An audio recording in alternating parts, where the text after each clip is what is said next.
Bonsoir, ici Michel Barrette. Vous savez, je vous apprendrai rien en vous disant que souvent, une émission de télévision, ça reflète bien l'esprit de son temps. C'est vrai pour Kilomètre-heure aussi. Alors, nous, de l'équipe de Kilomètre-heure, on s'est demandé de quoi aurait eu de l'air Kilomètre-heure s'il avait été tourné à une autre époque, dans les années 50, disons. De quoi les personnages de Denis, Germain, Jean-Louis, Roxane, Sylvie, mes enfants, auraient eu de l'air si l'émission Kilomètre-heure avait été tournée à la même époque que La famille Plouffe. La réponse est dans le spécial du Nord qu'on vous présente tout de suite. Bonne soirée.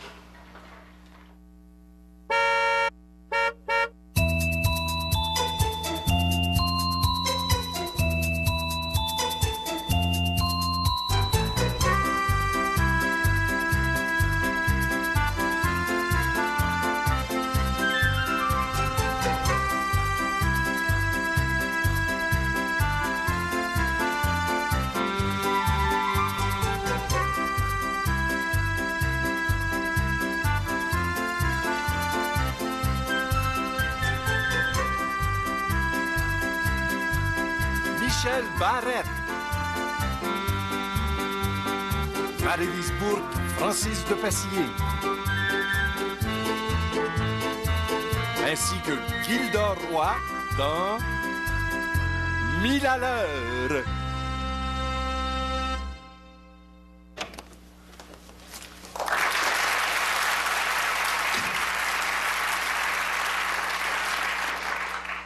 Salut, papa. Nicolas, t'as commencé à fumer? Ça a de l'air. Ah ben, tant mieux. Je suis bien content. Je t'ai rendu à me demander si t'étais normal, toi. Moi, j'en donne une. Garçon, t'as-tu vu ça dans le journal? Ils disent que Maurice Richard a signé un contrat de 2000 pièces par année pour jouer au hockey. Hey, t'as-tu pensé à ça? 2000 pièces par année. Ben oui, hein, ça n'a pas d'allure. Ah non, ça n'a pas d'allure, certain. C'est rendu des joueurs de hockey, ils gagnent des sommes astronomiques pour jouer au hockey, OK? Est-ce que la qualité du jeu a augmenté? Pas du tout. Faut que je vous parle. De quoi?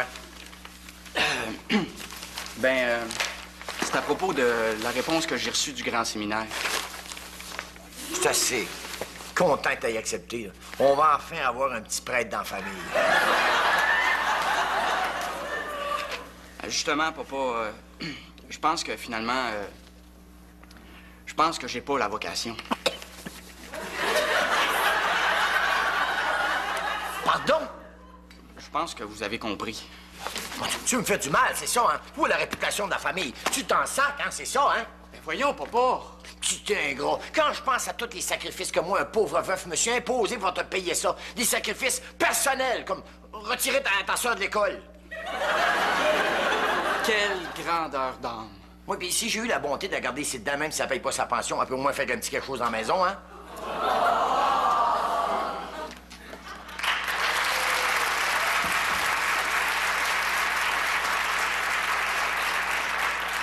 Mélanie, où c'est que t'étais? T'étais pas ici quand je suis arrivé de travailler? J'étais à l'épicerie, imaginez-vous donc.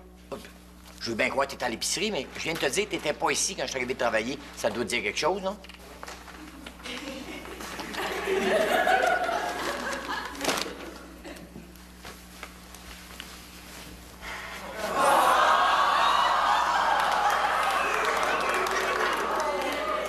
Ah, c'est beau. Tu peux aller cuisiner à cette heure.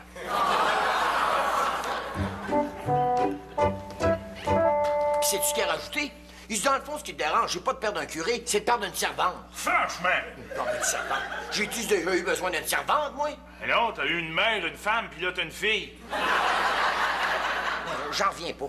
Tout ce qui a fait me rendre heureux, cet enfant-là, c'est de faire du vœu d'obéissance, de pauvreté, puis de chasteté jusqu'à la fin de ses jours. C'est trop y demander?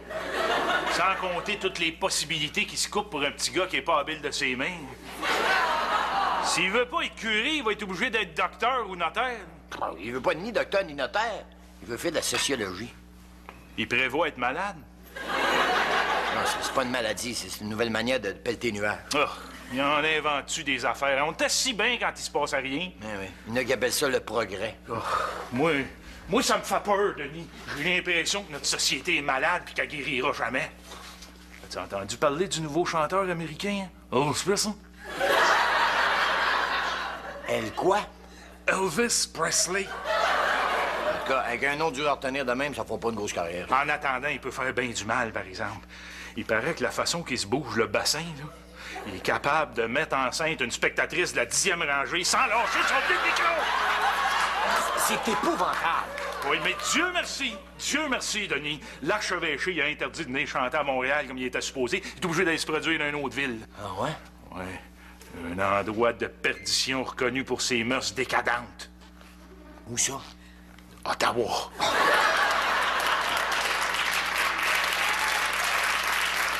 Non, mais je sais que ça peut faire peur, mais moi, je dis que ça durera pas. C'est comme une mode, ça. À un moment donné, le monde va se tanner d'avoir du fun, puis tout va redevenir comme avant. Tu penses? Ah ouais, de toute façon, qui va avoir de ça, du progrès, hein? Ouais. Hey, en passant, tu donnes pas quelque chose à boire? Oh, excuse-moi.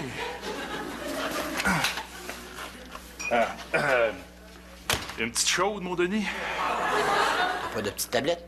Ben, j'ai oublié de mettre de la glace dans le glacière.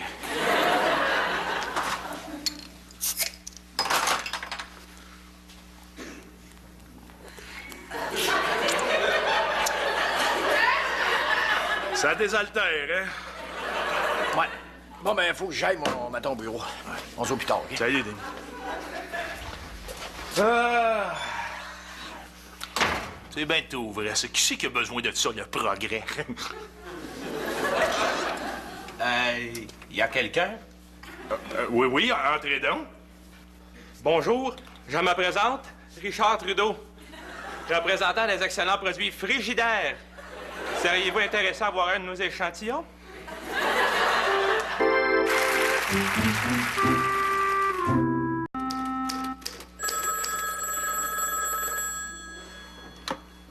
L'automobiliste catholique, bonjour. Oui, je suis la secrétaire. Ah, non, mon patron, M. Charret, n'est pas là présentement. Il est à un dîner d'affaires.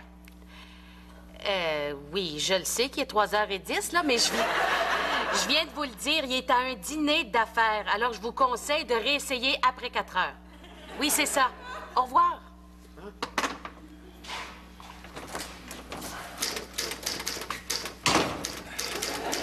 Ah! Puis, M. Charret, comment ça s'est passé? Bon, comme tous les bons dîners d'affaires de nos jours, Mme Côté. 3-4 bières comme apéritif, un bon Thibault, une dégrévée pis des patates, puis 2-3 bouteilles de vin rouge digéré, tout ça. Mais là, ça a dû être fructueux avec le temps que vous avez passé là. J'imagine que le contrat doit être signé. Oh, shit! C'est de ça que j'ai oublié de parler. Il va falloir tout recommencer. Se faire rappeler le secrétaire puis rebooker-moi un dîner d'affaires. Mais là, vous allez finir par vous épuiser à trop vouloir en faire. Hein? Ça en prend un qui travaille, hein? En passant, pendant que vous étiez pas là, j'ai pris sur moi de mettre à jour la tenue de livre, de répondre au courrier, de renégocier le contrat avec le fournisseur de papeterie, de balancer la petite caisse, d'aller rechercher le contrat de publicité qu'on avait perdu le mois passé et de négocier l'exclusivité de l'essai de la nouvelle Thunderbird, et puis d'aller chercher vos chemises chez le nettoyeur. Y a-tu du café de fête? Et maudine, j'ai oublié. Vous dites que vous êtes pas fiable des fois, vous. Comprenez-vous à cette heure pourquoi les femmes peuvent pas être des patrons, hein? C'est parce que vous avez pas notre ardeur au travail. Je suis désolée, Monsieur Charret, je suis vraiment confuse, là. C'est juste que je suis un petit peu fatiguée ces temps-ci, hein. Mon petit dernier fait des coliques et puis je passe mes nuits debout pendant que mon mari reste couché. C'est normal qu'un gars qui a travaillé toute la journée, il faut qu'il se repose à un moment donné. C'est sûr. L'aumônier de la revue, tu passes aujourd'hui? Non, mais je pense qu'à cette heure-ci, il fait du confessionnal. Bon, ben, je vais aller le voir là-bas. Parce que la vocation de mon fils est en train de ramollir. Puis je sais qu'il n'y a jamais un prêtre qui va hésiter à prendre un jeune homme en main jusqu'à ce que ça se redresse. Comment vous appelez ça? Un frigidaire. Finalement, c'est comme une dépense, hein? Ouais. Méchante dépense, oui. Puis qu'est-ce que ça fait de spécial? Ça garde les aliments froids. Me semble. Moi non plus, j'y crois pas vraiment. Pourquoi vous en vendez de bon? Ben, faut bien gagner sa vie, non? Puis depuis que je suis veuf, moi, monsieur... Oh, vous avez eu la douleur de perdre votre épouse? Moi, je me suis retrouvé tout seul avec 14 enfants, puis... Mon maigre salaire de colporteur pour les nourrir. Vous avez 14 enfants à votre charge? Non, plus que 4 maintenant. J'ai confié les 10 autres à une communauté religieuse. J'étais pas capable de subvenir à leurs besoins. Ah, c'est sûr qu'à l'orphelinat, au moins, ils vont manger à leur faim, hein? Ah, mais ils sont pas à l'orphelinat, hein? Non, il restait plus de place. Mais grâce à un programme du gouvernement de ce bon monsieur Duplessis, les religieuses leur ont trouvé des places dans un asile de fous. Vous avez bien fait. Vous allez voir, dans 50 ans, là, ils vont vous être éternellement reconnaissants. Mais bon, c'est sûr que ça m'arrangerait si vous m'achetiez un frigidaire. Mais je peux pas vous forcer à acheter quelque chose d'aussi inutile. Juste pour mettre un peu de baume sur mes malheurs.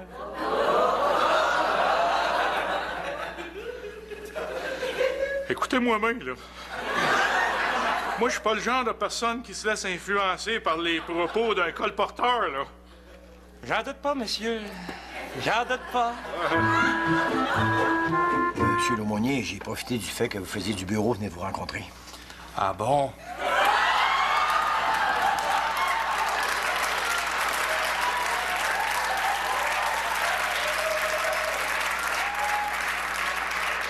Ça vous arrive pas souvent de ce temps-là? Ben, pour aller à la confesse, il faut faire des péchés, vous comprenez? Pourtant, j'ai failli conclure à un appel à la dissolution des mœurs à la lecture de votre dernier article, hein, au sujet de cette nouvelle invention diabolique, le cinéparc. Faut pas voir du mal où il n'y en a pas, hein? Pourtant, vous écrivez qu'une jeune femme vous accompagnait. Ah non, mais on n'était pas tout seul, on avait un chaperon. Sa vieille tante était avec nous autres. Et où était-elle? Dans la valise. Dans la valise. Bon, on l'avait convaincu d'aller dans la valise parce que ça allait coûter moins cher, comprenez? Mais là, parle Georges, on l'a oublié, là. Elle n'est pas la seule à n'avoir pas vu le film, si j'en crois votre article. Qu'est-ce que vous voulez dire? Eh bien, vous concluez en disant que votre soirée a constitué une véritable messe où le corps au menu n'était pas précisément celui du Christ. Vous savez, quand je parlais d'une messe, c'était seulement une image, hein, parce que la jeune fille a gardé son chapeau toute la soirée. Ah, bon. Si je suis venu vous rencontrer, c'est pour vous parler de mon fils, dont la vocation semble faiblir. Alors, j'ai pensé que vous pourriez peut-être le rencontrer et lui parler. Vous êtes sérieux? Sa vocation faiblit? Mais comment peut-on résister à l'attrait de faire vœu de chasteté pour le reste de sa vie? Je me le demande moi-même. Le malheur, c'est que s'il change pas d'idée, ça risque de faire plein de malheureux autour de lui. À partir de moi-même, qui n'aura pas fait de petit prêtre, puis qui, pour sauver mon arbre, est obligé de répondre de mes actes devant Saint-Pierre lui-même. Puis pour ma fille aussi, qui ne pourra pas s'accomplir, qui ne pourra pas aller au bout de toutes ses possibilités en tant que femme, en devenant le bâton de vieillesse de son père. Je vois, la situation est grave, en effet. Pensez-vous pouvoir m'aider, le rencontrer puis le faire changer d'idée? Je vais essayer. Bon, on me fera un acte de contrition, là. Et maintenant, un mot de nos généreux commanditaires. Mesdames, Mesdemoiselles, Messieurs, bonsoir. Ici Gildor Roy. Messieurs, êtes-vous comme moi et après une longue journée d'ouvrage, aimez-vous être récompensé? Personnellement, quand j'arrive à la maison, que je me cale dans un bon fauteuil et que je me maudis les pieds sur un pouf, il n'y a rien que je préfère que de hurler en direction de la cuisine afin d'obliger mon épouse à me déboucher une bonne bouteille de Porter Baudry, pour ensuite me la servir avec humilité. Ah, le Porter Baudry. Si frais, si léger, si rafraîchissant. Porter Baudry.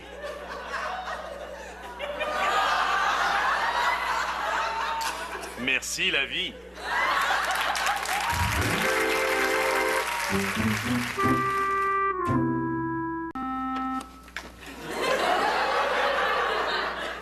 Qui c'est que t'as embrassé? Pourquoi tu me demandes ça?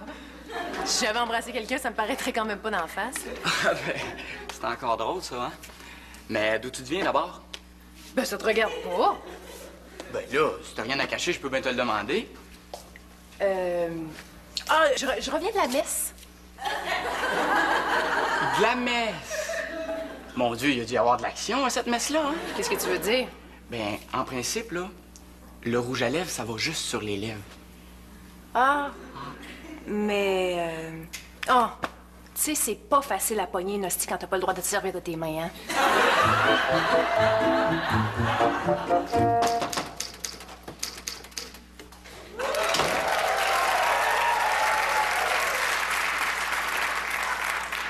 Je viens rencontrer Monsieur Denis Charret. Ah, désolé, il est pas là. Je pense qu'il est à un déjeuner d'affaires. Ben, il est un peu tard pour ça, non? Bon, ben, c'est peut-être un dîner d'affaires. Ben là, il est un peu tôt pour ça, hein? Bon, ben, ça doit être une collation d'affaires. Fait que finalement, il est jamais là, hein? Encore un autre cibole de poignée de cul qui est boss, alors que tout ce qu'il a, là, comme CV, c'est ce qui lui pend entre les jambes. Madame! Quoi? Ben, c'est pas très beau, une femme qui sacre, je trouve. J'ai pas sacré, j'ai dit cibole. Si j'avais voulu sacrer, là, j'aurais dit ciboire. C'est à quel sujet, au juste? Je viens passer une entrevue. Ah! Bien, dans ce cas-là, je me présente. Madame Gaétan Côté. Ça tombe bien, c'est moi qui les passe en général. Asseyez-vous. Ah, je m'en doutais. Encore une femme qui se tape tout l'ouvrage de son boss pour le 10e de son salaire. Qu'est-ce que vous en savez? Ah! Moi aussi, hein, j'ai été nounoune, là, dans mon ancienne job. Ben là, nounoune, parlez pour vous. Hey! J'avais beau, là, mettre la tenue de livre à jour, répondre au courrier, renégocier le contrat avec le fournisseur de papeterie, faire balancer la petite caisse, aller rechercher le contrat de publicité là, qu'on avait perdu le mois passé, puis aller chercher les chemises du patron chez le nettoyeur. Savez-vous ce qu'il me disait, là, en arrivant? Y a-tu du café de fête? Bon, vous voyez bien, là, que vous êtes nounoune. En cibole. Pardon? En ciboire.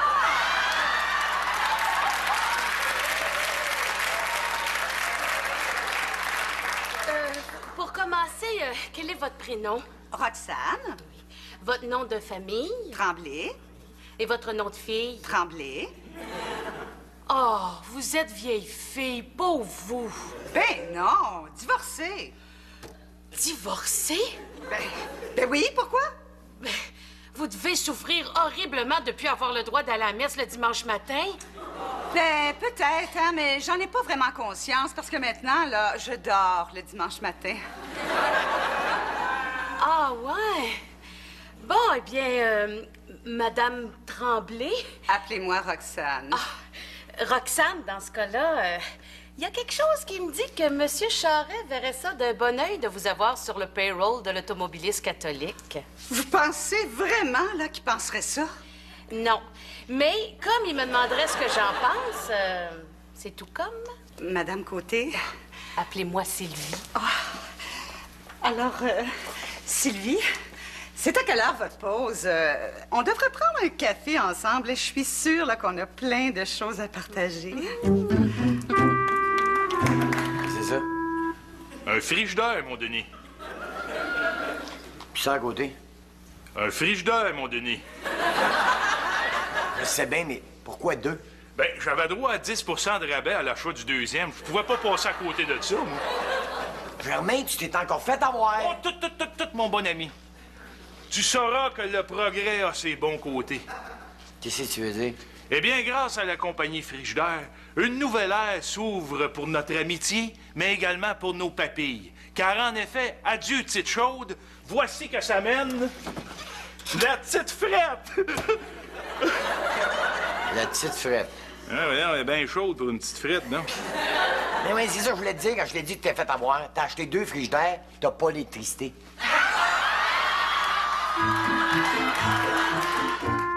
Nicolas, Oui? j'ai entendu dire que tu lisais des livres qui sont à l'index. Ben oui, mais... Vous voulez pas que le monde lise des livres cochons, puis vous précisez lesquels le sont le plus. Et avouez que c'est tentant. Nicolas, Oui? où est Dieu?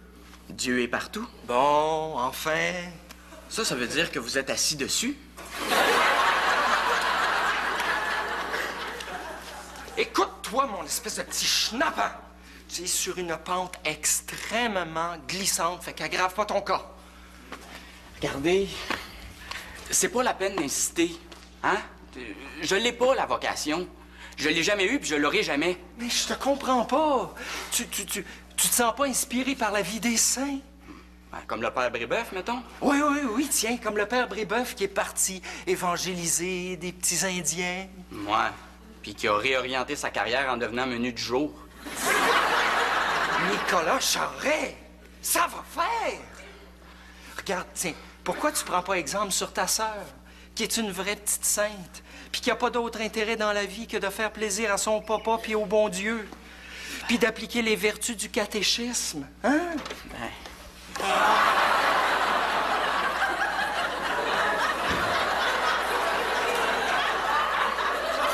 Excusez-moi.